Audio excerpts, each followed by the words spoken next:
Welcome. This is the second piece in the BRSR series. And if you're directly jumping into this, take a minute to go look at the first one.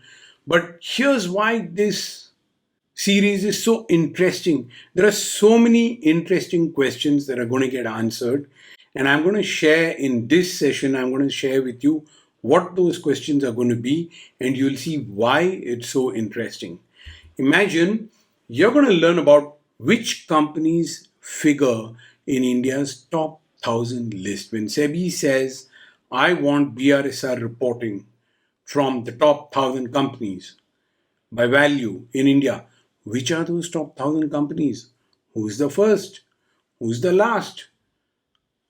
Interesting, right? So, the first thing is which are the top?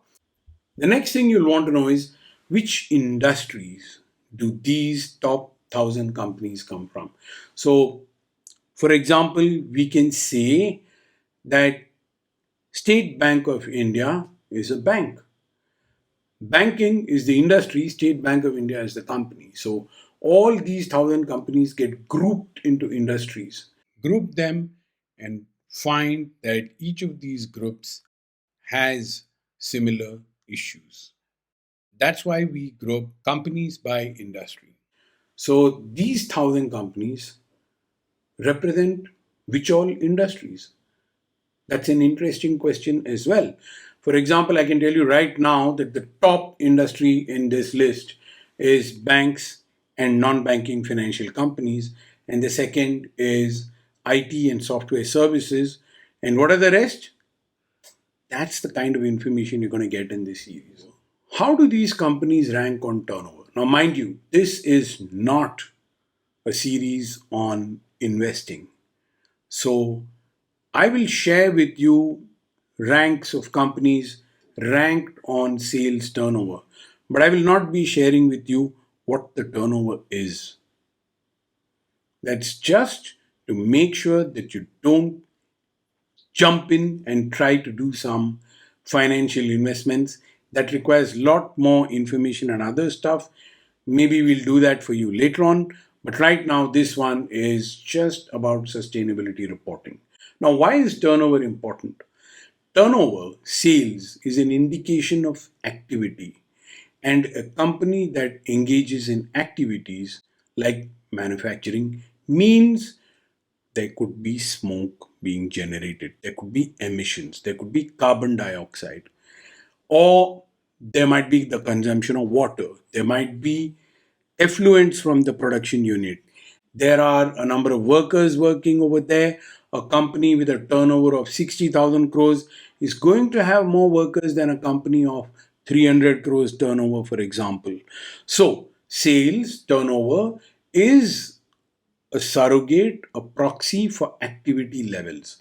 And so companies that have large turnover have higher activity levels, and higher activity levels means larger concerns regarding environment and social factors regarding sustainability. So we are going to look at in each industry who are the top guys. But SEBI says top 1,000 by value. Having picked the top 1,000 by value, in our analysis, we are going to look at within that top 1,000 who are the larger companies that have a bigger footprint that are worth spending more time on rather than a company which is very small, right? So, turnover is a proxy for economic activity, and that gives us a different kind of ranking. But companies are not entirely similar on the inside. So while we discuss turnover as a surrogate for activity, all activity is not the same. For example, if I was to look at ITC's turnover, it breaks into more than one division. I've just taken two divisions here to make the point: cigarettes and food. They also have agri and paper boats, but just to make this point. Now, this cigarette division of ITC needs to be compared with another cigarette company. So, Wazir Sultan Tobacco VST is a comparable case. And in the case of food, you might say that the food division of Unilever is comparable with the food division of ITC, so that the character of the turnover comes from the division rather than the company. Then we're going to look at each industry's environment and social footprint. We're going to list all the factors that are considered in environment, all the factors that are considered in social issues for that particular industry. And here's the best part: where to look for those issues in the BRSR report.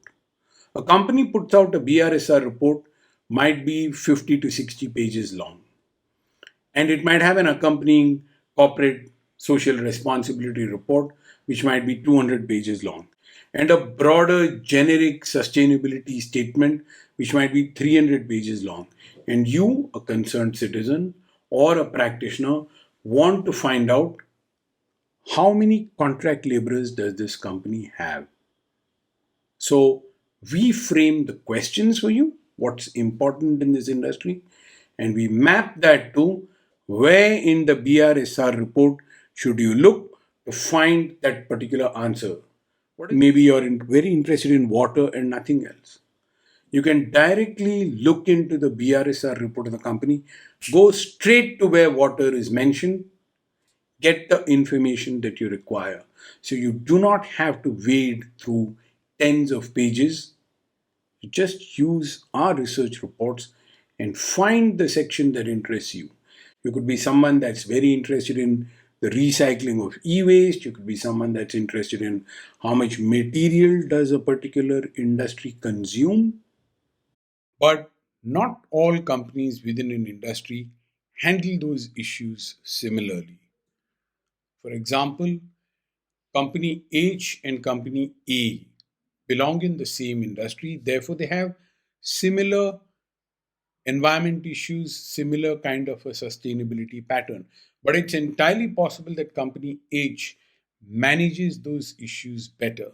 Another company might manage those issues poorly, and there might be some companies which have similar issues for the most part, but they have some operational differences. Therefore, for a smaller proportion, they have different issues. And there might be some other company in the same industry which is completely different in its construct. Let me give you a good example of that. It's entirely possible that somebody classifies State Bank of India in the same group as Paytm because both have similar kind of a profile. Um, but then Paytm is fundamentally a platform business. Okay, so therefore Paytm would not be the same as State Bank of India. In our analysis, that's not how we would look at Paytm, but just to make the point. It's also possible that a certain industry is just by nature such that its particular score is going to be poor. For example, I can say that any company which is in oil exploration or oil refining is going to have a tough time on environmental issues, or coal mining, for example, is going to have a tough time on environmental issues. And I can look at another industry which might be completely green, like, for instance, solar or renewable energy or the emerging area of green hydrogen. These companies have it good but are waiting for broader adoption of green technology so that they can become large in scale. And therefore, there will always be differences between one company and another. And that's a matter for analyzing the specific company's BRSR report, not industry level analysis. So, our first analysis is at industry level. Our next analysis is to take the top three in each industry and see how well they have presented in the BRSR report. That still does not talk about whether the issues are managed better or worse. That is for somebody in the ESG rating industry to look at. We we are just looking at how is BRSR being complied with and how to navigate our way through BRSR.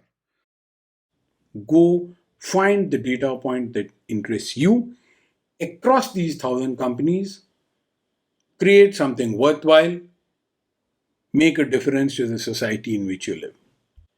And that is the set of things, the interesting questions which you'll get to answer as we progress through this series. And you should follow this. If this interests you, it should interest you. One Reliance, their report is not going to change how India looks. It's going to be each one of us. So follow this if YouTube interests you on YouTube or on LinkedIn or our website. And let's do the sustainability reporting journey together.